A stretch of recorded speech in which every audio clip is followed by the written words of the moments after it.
comme ni ngeen ko xamee tey am emploi nekk na lu jafe-jafe bokk na ci lu ko waral moom mooy nit ñi duñu xam nu ñu présenté woo ci yenn plateforme yi nga xamante ne lay may tey nga am emploi ni ngeen ko xamee LinkedIn dafa nekk benn plateforme bu am solo tey mu am lu mat ci 500 millions de personnes ñoo xamante ni dañuy utiliser LinkedIn maanaam ay membres actifs lañ tey xam plateforme boobu nu muy doxee ak noo mën a def ba defar sa profil dafa nekk loo xamante ni képp ku nekk ci ñun da ci war a taxaw tey suñu vidéo dañoo ñëw partager ak yéen naka nga mën a def ba optimiser sa profil LinkedIn maanaam naka nga mën a taxawale sa profil ba nga xamante ni tey recruteur wala koo xamante ni dafay day wër profil wala day wër koo xamante ni war na ko mën a jàppale mu gis sa profil. salaamaaleykum daleen ak jàmm ci Xarala Academy mbokk yi seen Xarala Academy tey suñu vidéo dañoo ñëw ci lu am solo mooy naka nga mën a def ba optimiser sa profil LinkedIn. pour ñi nga xamul LinkedIn benn application la wala benn plateforme la boo xamante ni réseau social la maanaam dalay may tey nga mën a waxtaan ak ay nit mën a envoyer ay message mu am benn particularité bu am solo mooy LinkedIn li ko tax a jóg moom mooy ñi nga xam ne dañoo bëgg liggéey ñu fexe ba ñu am liggéey ak ñi nga xam ne dañoo bëgg ku leen liggéeyal ñu fexe ba ñu gis ku leen di liggéeyal tey plateforme boobu nekk na plateforme boo xamante ni ñu koy utiliser ëpp na 500 millions di dem. kon bu nekkee amagoo compte maa ngi lay wax nga dem tijji compte mu gaaw tey LinkedIn kan moo ko mën a utiliser wala kan moo ko war a utiliser képp koo xamante ne nga bëgg liggéey wala nga bëgg ku la liggéeyal wala ngay wër ay entreprise yoo xam ne ñoo nekk ci sa domaine d'activité war nga dem LinkedIn nga créer foofu compte léegi 5 astuces yooyu noonu tey boo ko toppee étape par étape nga def lépp appliqué ko ci sa profil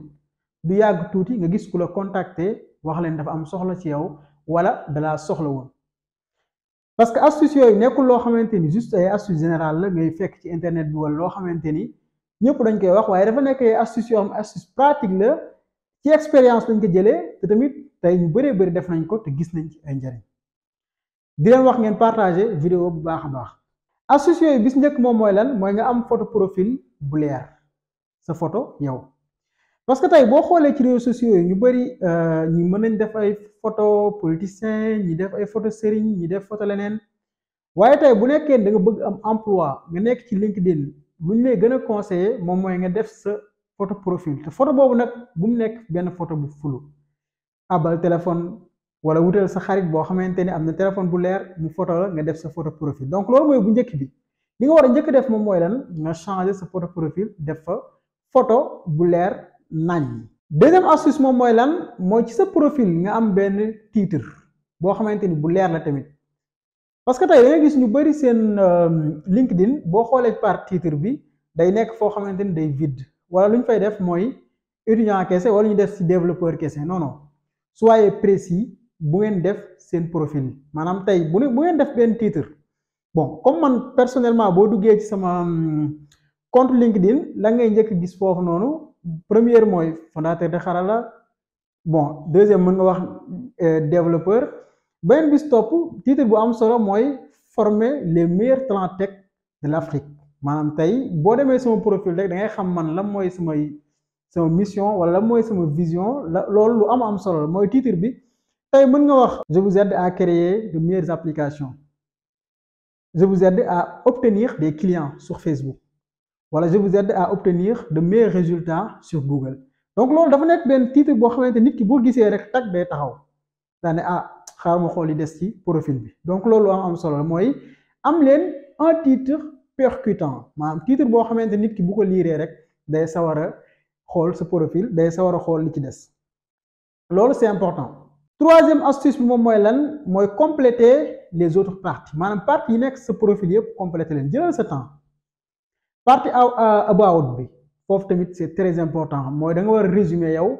yow la kan la mooy sa expérience ak nan nga mën a dimbalee entreprise yi ci sa expertise wala ci sa xam-xam loolu c'est très important donc yeneen partie yëpp moom mooy partie about bi résumé partie aussi expérience defal partie éducation defal boo amee ay certification partagel donc loolu c'est très important mooy première chose dégg ngeen mooy photo profil bu leer deuxième mooy nga am benn titre percutant troisième mooy nga compléter yeneen partie quatrième moom mooy lan mooy demander des recommandations wala ci sa profil bu nekkee mos nga am ay expérience donc na nga ko def foofu noonu maanaam na nga wax sa xarit yi wala sa ancien employeur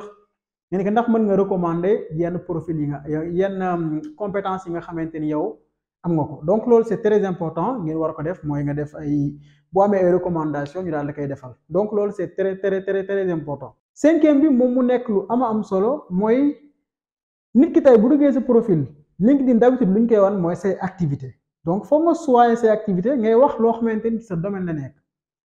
parce que tey mënoo nekk développeur nga ni man de bon ay mission développement laa bëgg te développement boobu noonu maa ngi ciy nekk ci wàllum React Native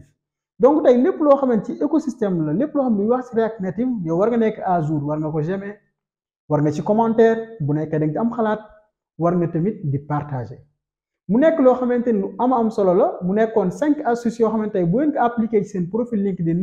di ngeen am chance pour trouver ay emploi parce que tey recruteurs yu bëri bu ñuy def ay recherche ay mots-clés la ñuy utiliser par exemple développeur React au Sénégal tey sa xoolal yow sa profil amul fenn foo xamante ni wax nga ci React te yow développeur React nga tey am na ñoo xam dañuy recherche ñu léegi community manager au Sénégal tey ñëw sa profil dafay recherche wàcc ba ci suuf ci première étape recherche bi sax recherche LinkedIn bi yow defoo par exemple tey développeur wala defoo marketeur wala defoo community manager ñoom duñ la mos a trouver donc tey mu nekkoon 5 astuces yoo xamante ni bëggoon nañ ko partager ak yéen di leen wax ngeen partager vidéo bi commentaire donné tamit yéen seen astuces yi nga xamante war nga ko bëgg partager ak ñeneen ñi wala astuces yi nga xamante ni bëgg ngeen ko partager ak ñeneen ñi di leen sant di leen gërëm di leen wax bu beneen yoon ci beneen vidéo bye